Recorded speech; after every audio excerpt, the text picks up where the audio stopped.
pagi semuanya. Kita mengucap syukur kita boleh ada di tempat ini dengan tubuh yang sehat. Itu semata-mata karena kasih Tuhan kepada setiap kita di tempat ini. Ya, kita mengucap syukur, kita mau mulai ibadah. Kita berdiri, kita mau berdoa. Bapa di dalam surga, terima kasih Tuhan, kami mengucap syukur untuk pagi hari ini. Sungguh suatu sukacita ketika kami boleh berkumpul bersama teman-teman seiman Tuhan di tempat ini, menyembah Engkau, mendengarkan kebenaran firman-Mu, mengasihi Engkau dan diubahkan Tuhan hidup kami. Terima kasih Bapa, terima kasih. Sungguh Engkau Allah yang luar biasa, yang sudah menyelamatkan setiap kami yang percaya kepada Engkau. Kami mengucap syukur Tuhan, hanya di dalam nama Tuhan Yesus. Amin, amin. Kita naikkan pujian pertama. Kita mau memuji Tuhan. Kita mau memuji Allah kita. Song Zhan Yehova.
用爱心来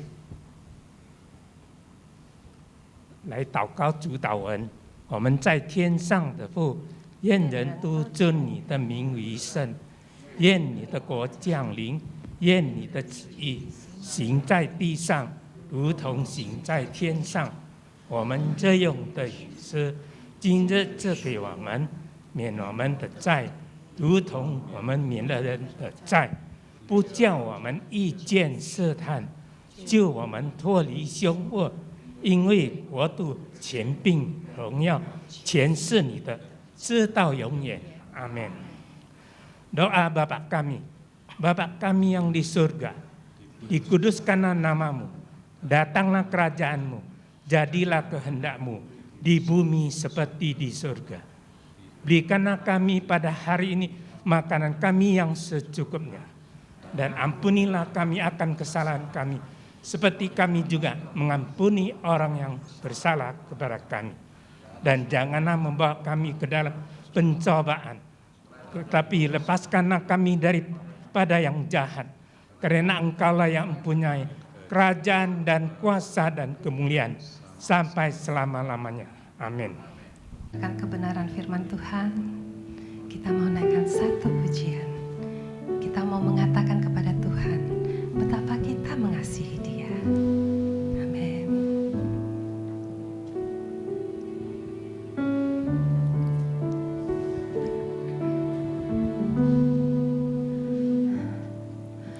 我生命中最渴望的一件事，切慕你，单单寻求你，用我全心全意，用我全力爱你，敬拜你，让你荣耀充满全地。我生命中最渴望的一件事，切慕你，单单寻求你，用我全心全意，用我全力爱你，敬拜你，让你荣耀充满天地，深深爱你，耶稣，深深爱你，耶稣，我爱你，超越生命中一切，深深爱你，耶稣，深深爱你，耶稣，哦，我爱你，耶稣。Satu hal yang kurindukan, satu hal yang kurindukan, ya Tuhan, selalu berada di dekatmu, dengan segenap hati, dengan segenap jiwa, ku menanti di hadiratmu. Satu hal yang kurindukan, ya Tuhan, selalu berada di dekatmu, dengan senang hati, dengan segenap jiwa, ku menanti di hadiratmu. Lebih dalam lagi ku rindu Kau Tuhan, lebih dari segala yang ada. Lebih dalam lagi ku cinta Kau Yesus, ku mengasihimu. Lebih dalam lagi ku rindu Kau Tuhan, lebih dari segala yang ada. Lebih dalam lagi ku cinta Kau Yesus, ku mengasihimu, ku mengasihimu. Jemaat kami undang berdiri. Ku mengasihimu.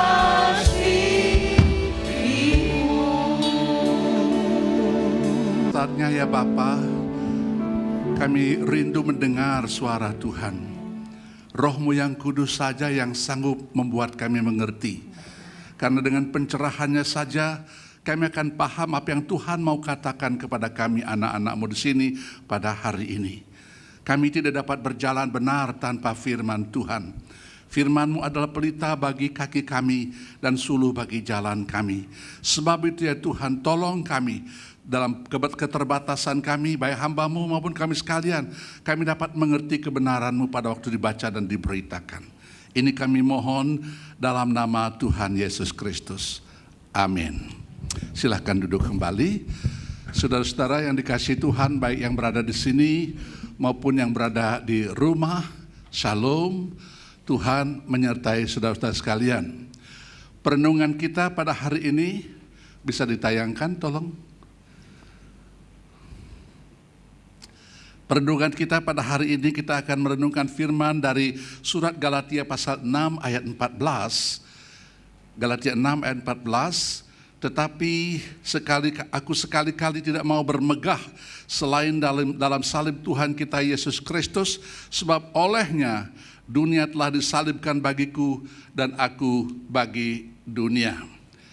Sekali-kali aku tidak mau bermegah selain dalam salib Tuhan kita Yesus Kristus. Kita merenungkan tema bermegah dalam salib. Kita semua mempunyai kemegahan sendiri-sendiri. Kadang-kadang lebih tinggi lagi mempunyai kesombongan pada diri kita sendiri masing-masing. Kita tidak ingin orang lain mempunyai kelebihan mutlak.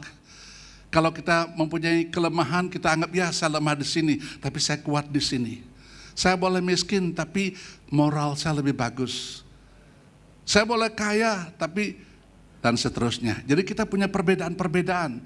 Kalau misalnya ada orang lebih tinggi dari kita coba dia tarik sejajar dengan kita. Kalau perlu kita injak di bawah kaki kita. Itu sifat manusia.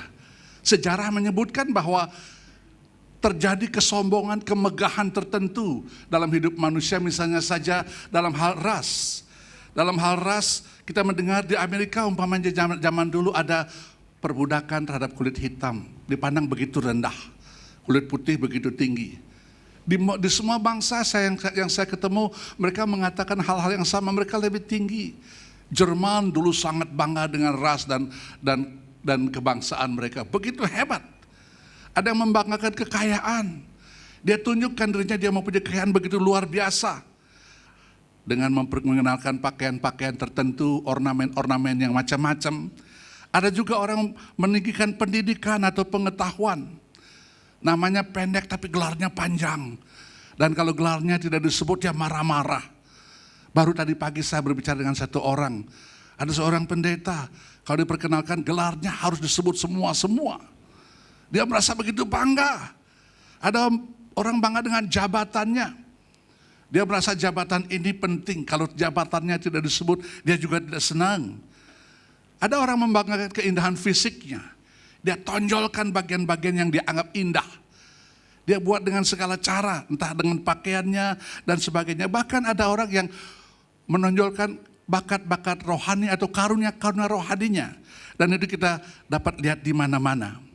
Kalau kita melihat lebih jauh lagi, perkataan Paulus tadi mengatakan, kalau ada orang bermegah, dia juga mempunyai kemegahan-kemegahan tertentu. Filipi pasal 3 ayat 4 mengatakan, sekalipun aku juga ada alasan untuk menaruh percaya pada hal-hal lahiriah. Jika ada orang lain menyangka dapat menaruh percaya pada hal-hal lahiriah, aku lebih lagi, dia katakan, aku lebih lagi. Dia punya hal-hal yang bisa dia megahkan. Apa yang seharusnya dapat dimegahkan pada diri Paulus? Misalnya, kalau kita membaca firman Tuhan, kita akan menemukan dia bermegah pada status dirinya. Kalau berhadapan dengan orang Yahudi, kebangsaan Yahudi itu begitu penting. Sehingga dia mengatakan, aku seorang Yahudi yang asli. Filipi pasal 3 mengatakan seperti itu. Seorang Ibraninya orang Ibrani. Abraham itu nenek moyangku, leluhurku. Oh, luar biasa dia bisa berbangga dengan hal ini. Aku warga bangsa yang dipilih dan dikasihi Tuhan. Bangsa yang terikat perjanjian dengan Tuhan dengan tanda bukti sunat. Sudah luar biasa dia bisa bermegah dalam hal ini. Dan dia mengatakan lebih baik daripada orang-orang yang dikategorikan sebagai kafir di situ. Dia bisa juga bermegah dengan hasil-hasil karyanya. Dia berkhotbah begitu banyak. Perjalanan PI-nya luar biasa. Hari ini orang bisa terbang kemana dengan gampang, waktu pendek. Sore berkhotbah, siang berangkat sampai. Tetapi zaman dulu jalan kaki, Paulus tidak disebutkan naik kuda atau naik keledai. Dia berkhotbah begitu banyak, perjalanan PI-nya begitu banyak. Dan banyak menderita bagi Kristus. Kalau sudah membaca 2 Korintus pasal 11 ayat 23 sampai dengan ayat 29, dia cantumkan begitu banyak hal penderitaan yang kadang-kadang tiap kali saya merenungkan, saya belum seupil kecil sekalipun daripada penderitaan yang Paulus katakan. Dia membawa begitu banyak orang bertobat kepada Tuhan. Luar biasa hamba Tuhan ini. Dan dia juga menggerakkan pekerjaan sosial. Dia memberikan bantuan, khususnya teringat saya dengan apa yang dikatakan di Alkitab. Dia kumpulkan bantuan dari gereja-gereja non-Yahudi dibawa ke Yerusalem. Itu pekerjaan sosial. Sehingga dapat kita katakan tidak ada seorang bapak gereja masa zaman dulu, masa purba. Tidak ada seorang reformator, tidak seorang Puritan, tidak ada seorang misionari, tidak ada hamba Tuhan atau awam manapun yang bisa menyaingi Paulus dalam hal ini. Dia bisa bermegah dalam hal seperti ini. Kalau kita melihat pengetahuannya, saudara, luar biasa. Bakatnya begitu banyak. Sesudah dia bertobat, Roh Kudus memberinya karunia yang melengkapi pelayanannya lebih banyak lagi. Dia seorang pembicara yang luar biasa, dahsyat. Great preacher, mighty preacher. Dia seorang orator yang bisa menulis dengan hebat. Bicaranya dengan penanya sama-sama tajamnya. Luar biasa orang ini. Dan kemudian kalau kita melihat lagi, dia juga memberikan apologet. Dia seorang apologet yang luar biasa. Dia mampu berdebat. Di Korintus dia berdebat dengan orang-orang yang tidak paham dengan kekristenan. Yang belum beriman. Di Yerusalem dia berdebat dengan orang-orang Farisi yang ahli dalam hukum-hukum. Dia juga berdebat dengan orang-orang Saduki, petinggi-petinggi agama. Dia berdebat dengan mereka. Di Athena dengan filsuf-filsuf yang luar biasa dahsyat. Dia berdebat di situ. Dia mempunyai kemampuan di sini. Dia paham dengan banyak hal secara mendalam. Dia bukan sekedar paham ecek-ecek begitu, bukan. Dia paham dengan begitu dalam. Kalau kita mengikuti perdebatan dia tentang banyak hal, tentang filsafat, budaya, agama, luar biasa orang ini. Paulus seorang yang luar biasa. Dan juga dia mempunyai kualitas pelayanan. Dia bisa berbangga dengan kualitas pelayanannya. Hatinya melimpah dengan kasih. Ini kualitas rohaninya. Dia bisa berbangga dengan kualitas rohaninya pribadi. Dia seorang yang melimpah dengan kasih. Tulisan-tulisannya lembut tetapi sangat affectionate. Lembut tapi affectionate. Begitu menyentuh. Begitu menyentuh. Dia mengasihi jiwa-jiwa. Seperti seorang perawat yang sejati mengasihi pasien. Ada seorang ibu mengasihi anak kandungnya. Dia begitu menunjukkan kualitas rohani yang baik. Tapi dia juga seorang pemberani karena benar. Dia tidak peduli dengan siapa yang dia hadapi. Kalau bicara soal kebenaran, dia maju dengan tidak takut. Tidak takut bayar harga bagi jiwa-jiwa. Bahkan dalam pengalaman rohaninya, kalau kita membaca 2 Korintus pasal 12, dikatakan di situ dia diangkat ke sorga tingkat ketiga. Dia punya pengalaman seperti itu. Pasal 12 ayat 2 mengatakan dia diangkat ke sorga tingkat ketiga. Tapi dalam 4 ayat 4 dikatakan dia diangkat ke sorga. Sehingga kita bisa menarik kesimpulan sorga, Firdaus pada esensinya tidak beda. Dia diangkat punya pengalaman seperti itu yang belum pernah dengar. Dan dia juga mengatakan mendengar bahasa-bahasa yang tidak bisa didengar oleh manusia. Luar biasa pengalaman rohaninya. Luar biasa. Dan kemudian kalau kita melihat lagi dalam 2 Korintus pasal 11. Kita melihat dia seorang yang sangat luar biasa. Dia seorang yang self-denying. Seorang yang menyangkal diri. Dia mengatakan pengalaman dalam kelaparan, dalam kehausan, kedinginan, tanpa pakaian, telanjang, tidak tidur dan sering kali berpuasa. Mungkin maksudnya di sini juga kekurangan makan atau tidak cukup makan. Dan juga dia juga dikatakan seorang yang sangat humble. Dia memandang dirinya sebagai seorang yang kecil, rasul yang paling kecil dia katakan. Dan lebih lagi dia berkata, di kalangan orang-orang yang berdosa itu, aku dosanya paling besar. Aku bosnya, aku kepalanya orang berdosa. Dia katakan seperti itu. Dan juga dia seorang manusia doa, a man of prayer. Kalau kita membaca tiap surat-suratnya, di awalnya selalu dimulai dengan doa. Selalu dengan doa. Bukan hanya itu. Doa lalu dibarengi dengan ucapan syukur. Memang doa dan ucapan syukur tidak bisa dipisahkan, saudara-saudara. Tetapi dari semua hal yang kita baca itu apa yang kita lihat? Ada banyak hal yang dia bisa megahkan sampai dia berkata, kalau ada orang lain boleh bermegah tentang hal sesuatu, aku juga punya kemegahan. Tetapi katanya saudara-saudara, tetapi apa yang dia katakan, aku sekali-kali tidak mau bermegah selain dalam salib Tuhan kita Yesus Kristus. Sebab olehnya dunia telah disalibkan bagiku dan aku bagi dunia. Dia tidak mau bermegah walaupun dia punya alasan untuk bermegah. Sebab itu kita perlu mengintrospeksi diri sebentar. Sebelum kita melangkah lebih lanjut, mari kita introspeksi diri. Kita selidiki diri sendiri.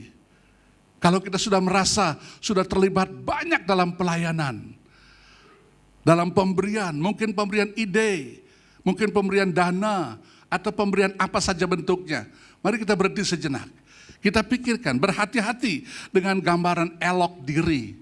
Oh, aku sudah begini, aku sudah begitu. Berhati-hati dengan itu. Jangan menilai semuanya menurut apa yang kita sudah buat bagi Tuhan, sehingga merasa begitu hebat.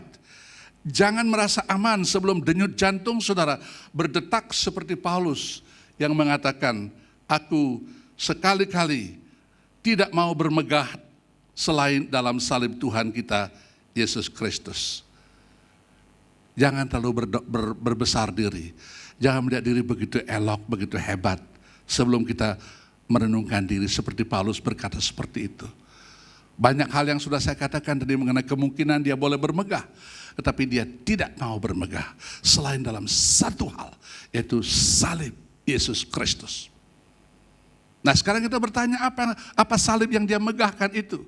Tentu bukan bentuk salib yang sekarang banyak dicaci orang, dikatakan ada jin kafir di balik itu. Semua itu bukan salib yang ditaruh di atas puncak menara gereja. Bukan itu yang dia banggakan, bukan.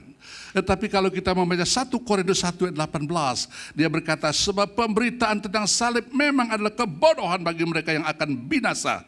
Tetapi bagi kita yang diselamatkan, pemberitaan itu adalah kekuatan Allah. Ini yang dia banggakan. Dia berbangga kepada karya penyelamatan Allah. Dia berbangga dengan karya keselamatan Allah. Di situ dia melihat, di salib itu dia melihat penggenapan segala sesuatu. Kita diingatkan dengan apa yang terjadi dalam perjanjian lama ketika umat Tuhan menjadi budak di Mesir. Tidak seorang bisa melepaskan. Ini merupakan tipe dari keadaan manusia dalam dosa. Di Alkitab, kalau kita menafsir Alkitab, ada yang disebut dengan tipe, ada yang disebut dengan anti-tipe. Gambaran kenyataan. Gambaran perjanjian lama menyebutkan umat berada di Mesir, tak seorang bisa menolong. Tapi kemudian Tuhan memerintahkan supaya Musa menyampaikan, supaya umat Tuhan memotong binatang, lalu mengoleskan darahnya pada ambang pintu. Ini merupakan keharusan. Harus ada darah dialirkan.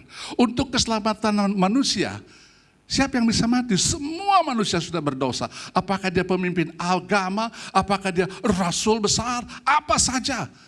Siapa saja, as long, selagi dia manusia adanya, berdosa. Dan upah dosa itu maut. Jadi semua manusia harus mati dalam dosanya. Tidak ada jalan keluar. Lalu, di mana cari jalan keluar?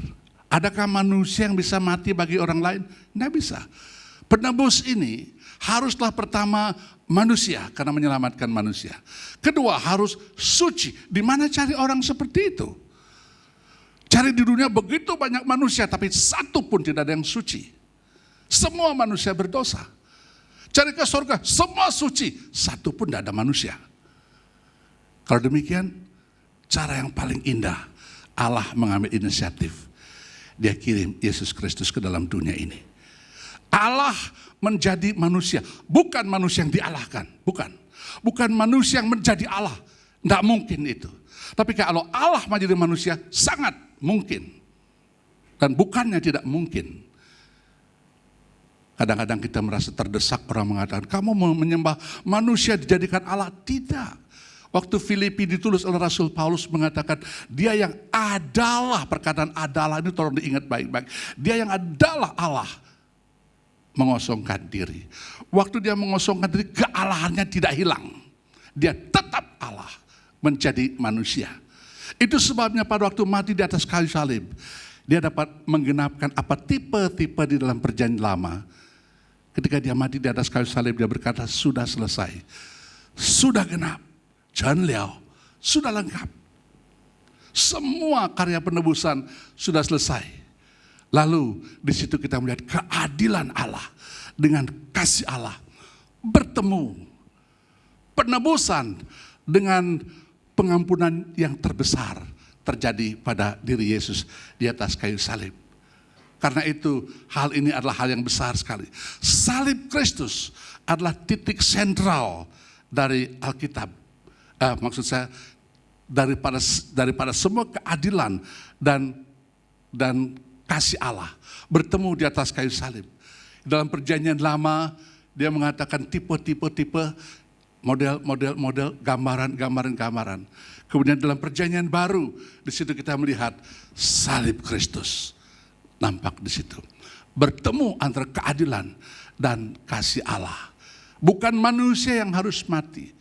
Tapi ada satu manusia yang harus mati dan tanpa dosa. Inilah yang Paulus lihat. Dia sudah belajar banyak agamanya. Tetapi ketika dia bertemu dengan peristiwa ini, dia merasakan hal yang luar biasa. Karena itu kita berhati-hati. Kalau ada kekristenan yang tanpa salib, itu bukan kekristenan. Banyak orang mendengar banyak teori-teori, motivasi-motivasi. Banyak orang mengikuti, tapi tidak pernah menyebutkan soal salib. Kita berhati-hati. Jumlah jemaat gereja yang banyak, tapi kebanyakan tidak pernah melewati salib, hal yang sangat perlu berhati-hati. Paulus tentu mulai mengalami ini kala dia perjalanan ke Damaskus. Ketika dia akan masuk ke sana untuk menganiaya orang-orang Kristen di Damaskus, di Syria, Tuhan berjumpa dengan dia. Di situ dia baru mengerti. Dan waktu dia terbuka melihat itu, semuanya berubah. Dia sekarang baru mengerti kemegahan salib itu seperti itu. Sehingga Paulus tidak lagi memikirkan apa yang dirinya sudah lakukan bagi Kristus ketika dia sudah melayani banyak. Dia bukan berpikir, begitu banyak yang saya sudah lakukan bagi Kristus. Tidak. Bukan apa yang dirinya sudah perbuat bagi Kristus dan gereja Tuhan. Tetapi adalah apa yang Kristus telah lakukan bagi dirinya. Apa yang Kristus sudah lakukan bagi dirinya. Itu sebabnya dia begitu bermegah. Dia melihat penderitaan Kristus, kematian, penebusan, pembenaran, hidup kekal dijamin kemudian hari. Itu yang dilihat. Matanya sudah melihat sesuatu di balik semua kefanaan ini. Semua sementara, tapi ada yang kekal. Jiwanya ada di situ. Kelak Yesus datang kedua kalinya, dia sudah tahu dia berada di mana. Itu keindahan yang dia lihat. Dan itu bukan sesuatu sekedar sebagai teori. Itu yang dikatakan dengan salib. Saya katakan lagi, dia bermegah dengan karya salib yang luar biasa. Hal yang tidak mungkin, tapi salib sudah membuatnya mungkin. Jadi salib yang diartikan di sini bukan sekedar tanda atau pada apa-apa kita berbuat tanda seperti itu, bukan. Tetapi mengerti dan mengalami karya penebusan Kristus di atas kayu salib itu. Maka itu dia bermegah dengan itu. Nilainya bukan sebentar, nilainya sampai kekekalan. Begitu nafas terakhir dihembuskan di sini, aku ada di sana. Pindah rumah, langsung, tidak kemana-mana lagi. Nah sekarang bagaimana dia menyatakan kemegahannya? Orang bermegah bisa menampakkan dirinya. Orang bermegah dengan cincin berlian, dia selalu menunjukkan bahwa dia punya cincin. Ada jam tangan yang hebat, dia selalu angkat bajunya supaya kelihatan jamnya. Orang punya tas yang branded, yang mahal harganya. Saya terkejut dengan harga-harga tas wanita. Begitu hebatnya, mahalnya luar biasa. Dia bangga. Dan dia tunjukkan dia punya barang seperti itu. Caranya bermegah macam-macam. Dan kadang-kadang yang dimegahkan kadang-kadang tidak betul. Paulus memegahkan sesuatu yang sungguh-sungguh dia tahu bisa dimegahkan. Ada 3 anak pendeta bertengkar. Dia berkata, papaku hebat jadi pendeta. Berkhotbah, tidak pakai naskah katanya. Anak kedua nantang. Papaku lebih hebat lagi. Papaku khotbah, tidak pakai Alkitab katanya. Anak yang ketiga lebih jago. Papaku paling hebat. Khotbah gak pakai otak katanya. Dia nggak tahu yang dia megahkan itu apa. Paulus tahu apa yang dia megahkan. Nah sekarang bagaimana caranya bermegah? Yang pertama, Paulus bermegah dengan cara memberitakan, dengan menghidupi sepanjang hidupnya salib yang bekerja dalam dirinya itu. Dia sudah mengalami keselamatan Tuhan. Sekarang sejak itu hidupnya dia hidup bagi Tuhan. Dia berkata, namun aku hidup, tapi bukan lagi aku sendiri yang hidup, melainkan Kristus yang hidup di dalam aku. Dan hidupku yang kuhidup sekarang di dalam daging adalah hidup oleh iman dalam Anak Allah yang telah mengasihi aku dan menyerahkan dirinya untuk aku. Kita melihat seluruh hidupnya di dalam dirinya mengalami perubahan. Tampil keluar. Ini namanya integritas. Karakter Kristus dalam dirinya. Apa yang ada di dalam tampil keluar. Dalam, luar sama. Nah itu integritas. Dan itu dia lakukan sepanjang hidupnya. Kalau dalam kaitan dengan pemberitaan Injil, ini yang disebut dengan presence evangelism. Penginjilan kehadiran. Tidak pakai tanah salib di jidat, gak bawa kita besar-besar kemana-mana. Tapi hidupnya sendiri mencerminkan Kristus yang nampak dalam tutur katanya, dalam perbuatannya, dalam kasihnya kepada orang lain, dalam kehidupan keluarga, suami, istri, anak-anak. Nampak di situ orang lain bisa melihat. Tanpa harus ada tulisan, mereka bisa membaca keselamatan yang luar biasa yang dialami seseorang. Itu yang dialami oleh yang Paulus lakukan. Dia hidup dengan hidup menampakkan salib itu, menampakkan kemegahannya itu terhadap salib dengan hidup sehari-hari. Dia berjalan hidup seperti itu. Yang kedua, dia memberitakan dengan lisan, dengan oral, dengan perkataan. Kalau pertama the presence evangelism, yang kedua proclamation evangelism. Dia memproklamirkan. Kadang orang bertanya kepada kita, bagaimana you bisa begini? Dia mulai jelaskan. Dia mulai proklamirkan kepada orang. Dia jelaskan kepada orang lain. Saudara baca 1 Korintus 15 ayat 3 mengatakan, sebab yang sangat penting telah kusampaikan kepadamu, yaitu apa yang telah kuterima sendiri, ialah bahwa Kristus telah mati karena dosa-dosa kita sesuai dengan kitab suci. Apa yang telah kuterima itu yang kusampaikan kepadamu. 1 Korintus 2 ayat 2 mengatakan, sebab aku telah memutuskan untuk tidak mengetahui apa-apa di antara kamu selain Yesus Kristus, yaitu Dia yang disalibkan. Jadi cara yang kedua, yang pertama presence evangelism, yang kedua proclamation evangelism, yang ketiga dia memberitakan dengan tulisan. Kita tahu ada begitu banyak, paling tidak 13 atau 14 kitab dalam perjanjian baru adalah tulisan Paulus. Kita mempunyai kesempatan untuk menulis Injil kepada orang lain dengan WhatsApp atau dengan apa saja melalui medsos. Kita bisa buat seperti itu. Kesempatan kita pakai bukan hanya untuk hura-hura, untuk nyanyi, untuk ketawa-ketawa saja, tapi masukkan berita di situ. Sebab kalau saudara megah kepada Injil, kepada salib Kristus, kita akan mengatakan itu keluar. Kita akan sampaikan. Dan tulisan Paulus itu Tuhan simpan sebagai kanon di dalam perjanjian baru. Luar biasa, Tuhan beranugerah. Yang keempat, dia memberitakan dengan segala cara, segala tempat. Segala cara, segala tempat, segala waktu. Dan itu yang indah kalau kita renungkan. Dia tidak pernah merasakan memberitakan Injil itu sebagai sesuatu yang urgent. Bukan yang urgent. Tapi yang emergency, ini kelebihan ajaran bidat-bidat, ajaran-ajaran sesat. Mereka merasakan harus saya kerjakan sekarang, harus saya beritakan sekarang. Gereja enggak. Gereja merasa, oh masih ada waktu besok. Saya juga malu. Nah dia kan sudah beragama, dia sudah sama-sama ke gereja. Anak-anak dibiarkan saja, tidak pernah mendengar Injil. Merasakan ya lain kali sajalah, atau biar guru sekolah minggu, atau biar hamba Tuhan saja. Tetapi orang yang seperti Paulus, dia merasakan satu suasana emergency. Kalau kita mendengar ambulans lewat dengan sirenenya, itu berarti sesuatu yang ada emergency. Beri kami jalan supaya kami bisa cepat sampai. Tapi kita kadang-kadang seringkali tidak merasakan seperti itu.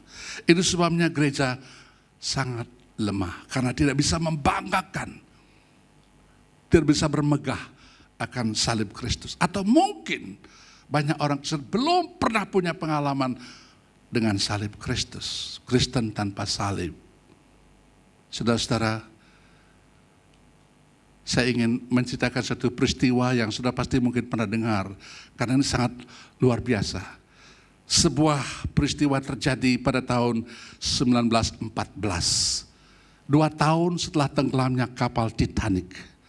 Kapal Titanic ini tenggelam, 2 tahun kemudian ada sebuah kapal penumpang juga, yang berlayar dari Kanada ke London, ke Inggris. Dan ada 1.400 penumpang di dalamnya. Dari 1.400 penumpang itu ada 170 pemimpin muda, youth leaders dari Salvation Army, Bala Keselamatan, Chiu Sechin. Mereka, pendirinya bernama William Booth. Dia menggunakan cara seperti tentara. Maka semua orang harus pergi memberitakan Injil. Sifat penginjilan mereka begitu kuat, begitu kuat. Nah, 170 orang ini sedang naik kapal yang bernama Empress of Ireland. Empress Ireland ini berjalan, tapi di tengah laut, suatu malam yang dingin, satu kecelakaan terjadi musibah. Kapal itu harus tenggelam, dan tenggelamnya begitu cepat. Kalau Titanic itu pelan-pelan, tapi kapal ini begitu cepat, dalam 40 menit sudah di bawah air. Yang dingin, luar biasa, dan tengah malam. 1.000 orang meninggal. Hanya selamat 400 orang saja. Dan dari 400 orang itu tidak satu pun dari 170 orang pemimpin pemuda ini. Tidak satu pun. Lalu apa yang terjadi? Setelah ada yang diselamatkan, dikumpulkan, mereka mencoba mencari informasi-informasi apa yang terjadi. Lalu kesaksian mereka hampir sama semua. Mereka berkata, kami didatangi oleh seorang anak muda dan berdoa bagi kami, memberitakan Injil kepada kami. Mereka punya kesaksian yang sama. Lalu ada seorang yang badannya besar, gagah. Dia berkata, saya juga mengalami hal yang sama. Ada seorang anak wanita, mungkin umurnya 19 atau 16 sampai 19 tahun lah kira-kira. Dia pakai pelampung, baju pelampung, datang kepada saya, dan buka pelampungnya, dia kasih saya. Dan kemudian saya merasa nggak layak. Dia lebih muda, dia punya kesempatan masa depan lebih bagus. Dia buka, dikembalikan, buat kamu, jangan buat saya. Wanita itu ambil, mendekati orang itu dan mengatakan, apakah kamu seorang Kristen? Dia berkata, tidak, saya belum tertarik dengan agama. Oke, dia lepas pelampungnya, dia kasih orang itu. Kalau saya mati, saya beruntung daripada kamu. Saya mati, saya ke sorga. Pakai. Dan perempuan itu tenggelam. Mati. Lalu kesaksian orang kuat, orang yang saya katakan terakhir ini, dia berkata, malam itu saya diselamatkan 2 kali. 1, saya selamat dari air yang dingin dan tenggelam. 2, saya diselamatkan dari kebinasaan kekal. Karena saya akhirnya terima Tuhan Yesus juga di situ. Saudara, semangatnya William Booth ini ditularkan kepada semua murid-muridnya, pengikut-pengikutnya. Dan mereka begitu semangat memberitakan Injil. Begitu semangat. William Booth sendiri suka menulis surat kepada semua mereka. Ketika usianya makin tua, suratnya makin pendek. Ketika makin tua, makin pendek. Dan pada waktu usianya sudah tua sekali, surat yang terakhir hanya satu kata. Hanya satu kata. Kata itu adalah others, parent, orang lain. Hiduplah bagi orang lain, itu maksudnya. Jangan hidup bagi diri sendiri. Hidup bagi orang lain. Yaitu beritakan Injil. Kalau kita memang mengalami kuasa salib, kita mengalami keselamatan, kita tahu jaminan kekal di sorga. Kalau kita bangga dengan itu, megah dengan itu, beritakan. Beritakan.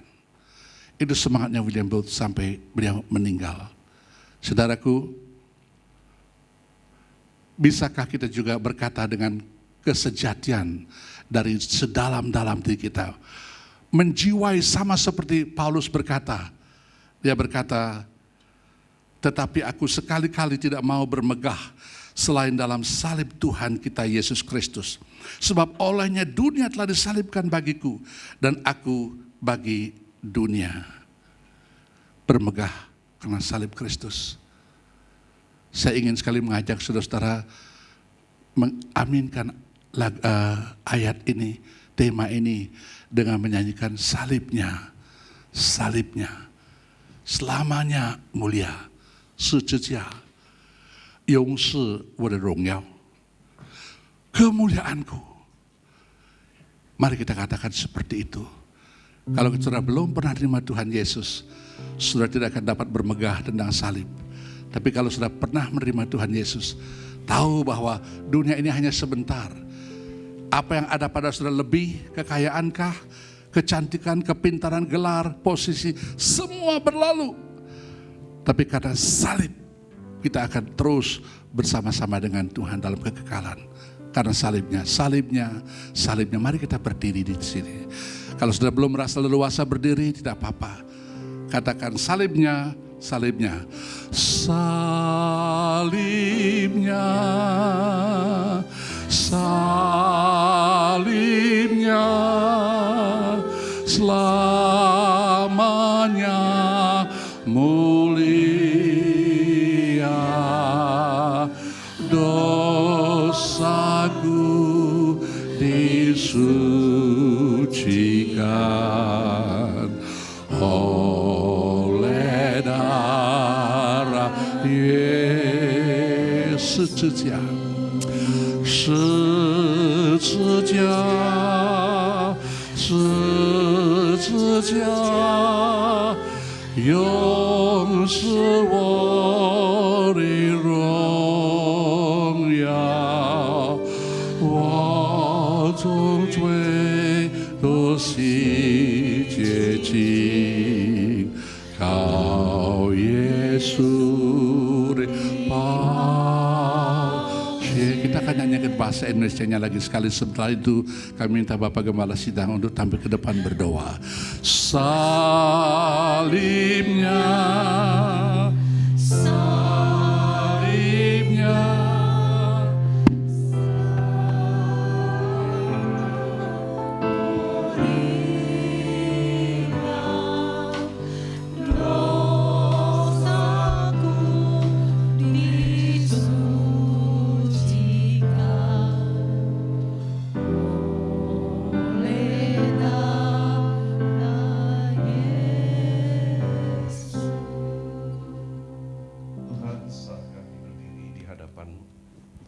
kami teringat, tanpa salib-Mu kita semua tidak ada pengharapan.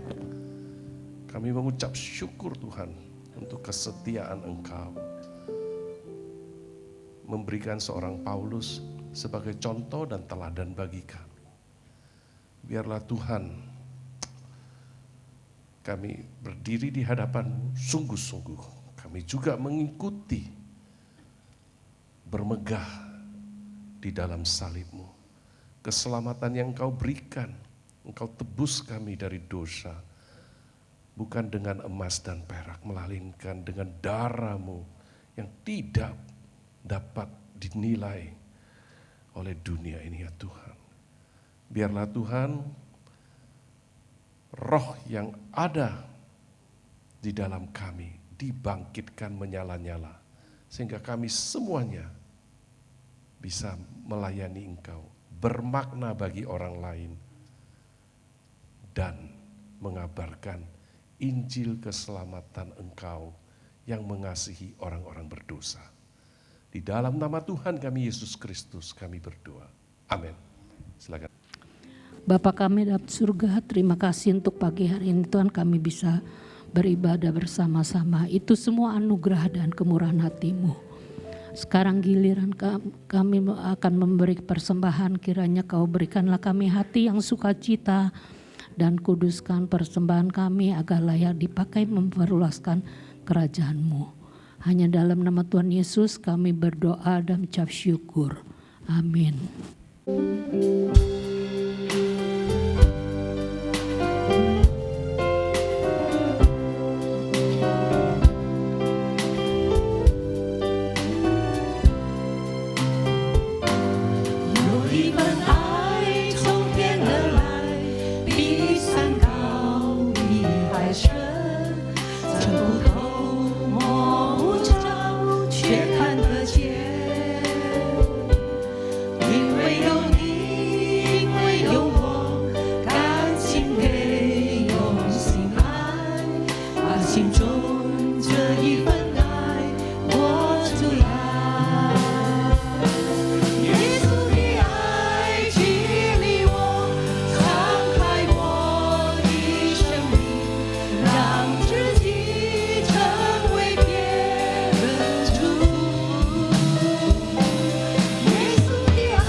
Kepada Bapak Pendeta Made Mastra hari ini sudah memberikan firman Tuhan yang begitu baik, mengingatkan kepada kami ya. Saya setiap kali kalau membaca Alkitab merenungkan bagaimana itu Paulus itu bisa sampai ke langit ketiga begitu, ke surga tadi ya. Saya yakin yang dicatatkan oleh firman itu benar, amin saudara. Ya, jadi sudah surga itu ada, nyata gitu loh.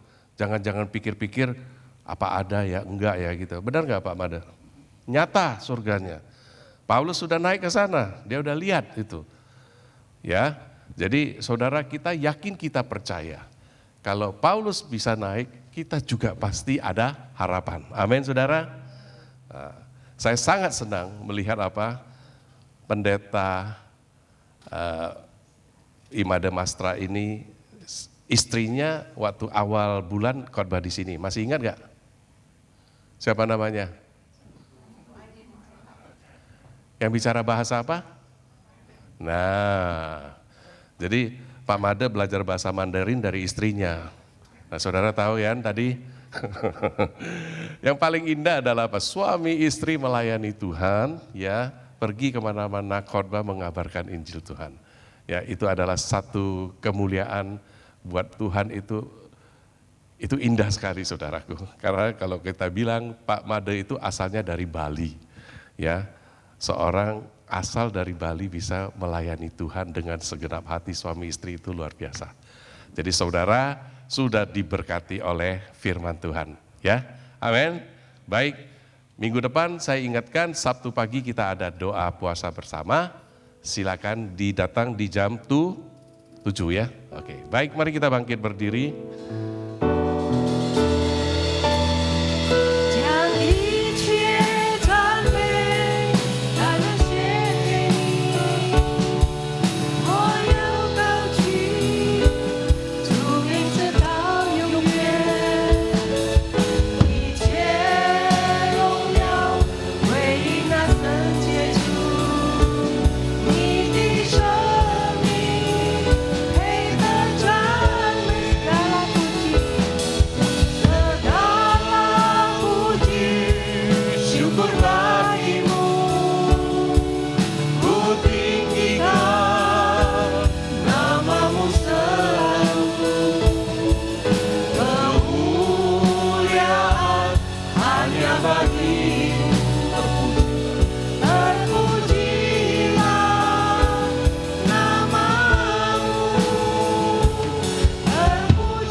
Segala kemuliaan hanya bagi nama-Mu ya Tuhan. Terpujilah nama-Mu untuk selama-lamanya. Kami percaya firman-Mu yang ada di dalam hati kami, Engkau meteraikan dengan Roh-Mu yang kudus. Dan firman-Mu yang hidup itu menghidupkan setiap kehidupan kami. Terima kasih ya Tuhan, Engkau telah memakai hamba-Mu, Pendeta Made Mastra, memberkati kami semua. Saat ini kami akan terima berkat-Mu. Mari saudara, buka hatimu, angkat kedua belah tangan. Kiranya kasih Allah yang sempurna, anugerah daripada Tuhan Yesus Kristus yang mati di kayu salib untuk menebus dosa-dosa kita semua, dan persekutuan oleh Roh Kudus, menyertai saudara memberi kekuatan, pengharapan, penghiburan, dan damai sejahtera, mulai dari saat ini sampai selama-lamanya. Mari kita sama-sama katakan, amin. Tuhan berkati.